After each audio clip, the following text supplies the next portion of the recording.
ከመጋቢት እስከ መጋቢት የባለፉት 7 ዓመታት ጉዞ በፈተናዎች ውስጥ በብዙ ስኬት የታጀበ እንደነበር ተገለጸ። የማዕከላዊ ኢትዮጵያ ክልል የዱራሜ ክላስተር ብልጽግና ህብረት ትላንትን ዛሬንና ነገን ለኢትዮጵያ ልዕልና የመጋቢታውያን የለውጥ ፍሬዎችና የነገ ተስፋዎች በሚል መሪ ሀሳብ የውይይት መድረክ በዱራሜ ከተማ አካሄደ። በመድረኩ የማዕከላዊ ኢትዮጵያ ክልል ደን አካባቢ ጥበቃና ልማት ቢሮ ኃላፊና የክላስተሩ ብልጽግና ህብረት ሰብሳቢ አቶ አብርሃም መጫ መድረኩ ከመጋቢት እስከ መጋቢት ባለፉት 7 ዓመታት የተሳኩ ድሎች የምንዘክርበት ሳይሳኩ የቀሩ ጉዳዮችን በመለየት በቁጭት ለመስራት ቃል የሚንገባበት ነው ብለዋል። የዛሬ መድረክ ዋናው ዓላማ ባለፉት 7 ዓመታት ሁላችንም እንደምናውቀው የመጋቢት ወር በአንድ በኩል የፓርቲያችን ፕሬዝዳንት በይፋ በሕዝብ ተወካዮች ምክር ቤት በጠቅላይ ሚኒስትርነት ተሰይመው ስራ የጀመሩበት ነው።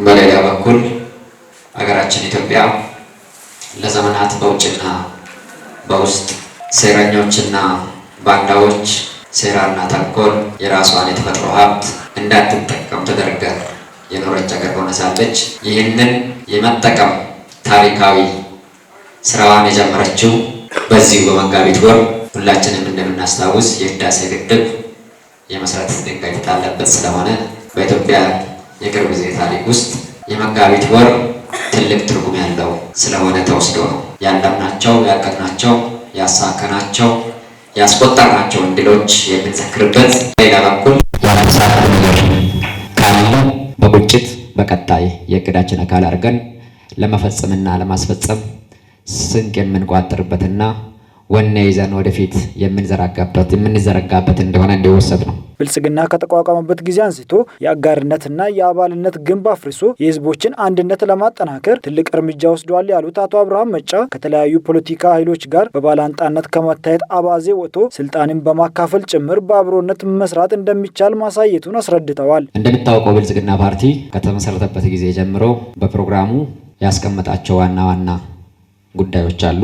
አንዱና ዋነኛው የአጋርነትና የአባልነት ግንብ አፍርሶ ሁሉም ኢትዮጵያዊ በእኩልነት በኢትዮጵያ ሁለንተና ላይ የመሳተፍ የመወሰን የመምራት ወዘተረፈ መብቶችን ኤክሰርሳይዝ እንዲያደርግ ግንብ ያፈረስንበት፣ በሌላ በኩል በተቃዋሚነት በጥላቻ በመፈራረጅ ለዚች ሀገር ያገባናል ይመለከተናል እንሰራለን ከሚሉት ኃይሎች ጋር የነበረን ልዩነት የተፎካካሪነት እና የተባባሪነት ሆኖ የተለያየ ሀሳብ ካላቸው የፖለቲካ ኃይሎች ጋር አብረን የምንሰራበት የመንግስት መዋቅር ውስጥ ተካቶ ለዚች ሀገር አስተዋጽኦ የሚያበረክቱበት ስርዓት ያሰፈንበት፣ የተናጠል ትርክቶችን በማስወገድ ሀገር ማስቀጠል የሚችሉ ገዢ ትርክቶችን ለመገንባት በርካታ ተግባራት መከናወናቸውንም አቶ አብርሃም መጫ አብራርተዋል። በሀገራችን ለዘመናት ተንሰራፍቶ የቆየው የትርክት መዛባት በገዢ ትርክት እንዲተካ በማድረግ ኢትዮጵያን ለወደፊት ከፍ ሊያደርግ የሚችል ብሔራዊ ጥቅሟን የሚያስከብር ብሔርተኝነትን፣ ጽንፈኛ ሃይማኖተኝነትን፣ መንደርተኝነትን፣ ቡድንተኝነትን ሳይሆን ብሔራዊነትን፣ ወንድማማችነትን፣ አብሮነትን ከፍ የሚያደርግ ብሔራዊና ገዢ ትርክቶችን ለመትከል ትልቅ መሰረት የጣልንበት እንደነበረ ሁላችንም የምናስታውሰው ነው። በሰላም ጉዳይ አሁንም ያልተሻገርናቸው ነገሮች ያሉ ቢሆንም ዘላቂ የሰላም መሰረት በመጣል ቁርሾችንና ቅራኔዎችን በመፍታት ብሔራዊ የወል ትርክትን ለመገንባት በትኩረት እየተሰራ እንደሚገኝም አቶ አብርሃም መጫ አክለው አስረድተዋል። በሀገራችን አዎንታዊና ዘላቂ ሰላም ለማስፈን እየተከፈለ ያለው መስዋዕትነት ቀላል እንደነበረ ሁላችሁም ታስታውሳላችሁ። ይህን ስል በሰላም ጉዳይ ላይ አሁንም ያልተሻገርናቸው ጥቃቅን ነገሮች ያሉ ቢሆንም ጊዜያዊ መፍትሄዎችን በማምጣት ጊዜያዊ እፎይታን ማምጣት ሳይሆን ፓርቲያችን የወሰደው በሰላሙ ጉዳይ ላይ ለሰላም መደፍረስ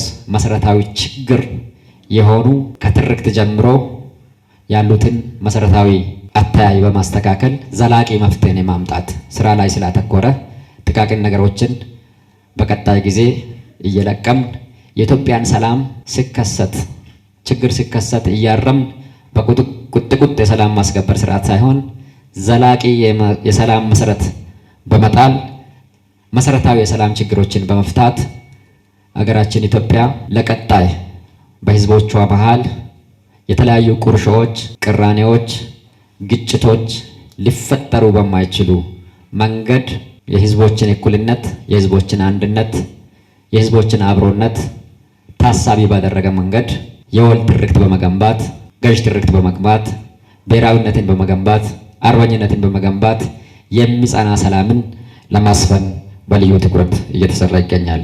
የማዕከላዊ ኢትዮጵያ ክልል ግብርና ቢሮ ምክትል ኃላፊና የእርሻ ዘርፍ ኃላፊ እንዲሁም የክላስተሩ የብልጽግና ህብረት ምክትል ሰብሳቢ አቶ አለምርጋ ወልደ ስላሴ ባለፉት 7 ዓመታት መጋቢት ወር በሀገራችን 2 ወሳኝ ጉዳዮች የተከናወኑበት እንደሆነ ጠቅሰው በዚህም የለውጡ መሪ ጠቅላይ ሚኒስትር ዶክተር አብይ አህመድ ወደ ስልጣን የመጡበትና ታላቁ የኢትዮጵያ ህዳሴ ግድብ የመሰረት ድንጋይ የተጣለበት ጊዜ በመሆኑ ልዩ ያደርገዋል ብለዋል። መጋቢት እስከ መጋቢት ስንል መጋቢት ወር ለምን እንደመረጠ ቅድም ወንድማለም ስታነሱት እንደነበሩ በዋናነት ከዚህ ፕሮግራም ጋር ተያይዘው 2 ታላላቅ ኢቨንቶች ናቸው አሁን በዚህኛው ላይ የሚነሱት።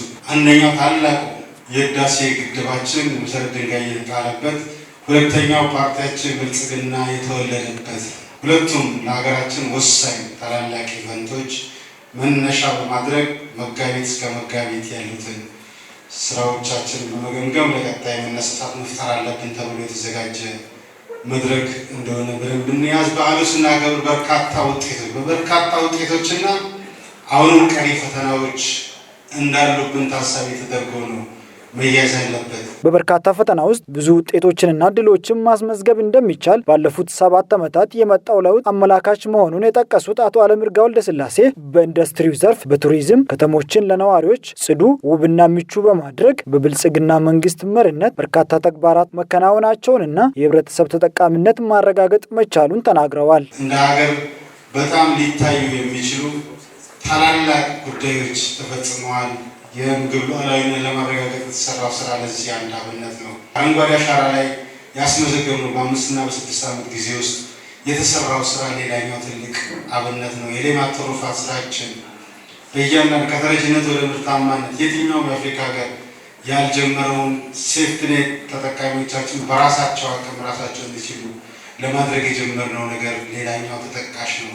በቱሪዝም መስክ እየተሰሩ ያሉ ኮሪደር ልማት ምቹ የሆነች ከተማ ለነዋሪዎች ለማስረከብ በሁሉም የሀገሪቱ አካባቢዎች እየተሰራ ያለው ስራ ደግሞ ምን ያህል ብልጽግና ሊታዩ፣ ሊዳሰሱ፣ ሊቆጠሩ የዜጎችን ህይወት ሊቀይሩ የሚችሉ ስራዎች እየሰራ እንደሆነ በዚህ ልክ አፋችን ሞልተን እንደ ብልጽግና ቤተሰብ እንደ አባል ልናወራው የምንችለው ውጤት የተመዘገበበት ያለፉት 7 ዓመታት ውስጥ ሆነን ተነጋገርን እንደሆነ በደንብ መያዝ መቻል አለብን። መርሃ ግብሩ የጥያቄ መልስ ውድድርን ጨምሮ በተለያዩ መርሃ ግብሮች በድምቀት የተካሄደ ሲሆን የክላስተሩ ከፍተኛ መንግስት የስራ ኃላፊዎችና የክላስተሩ የብልጽግና ህብረት አባላት ተሳታፊ ሆነዋል።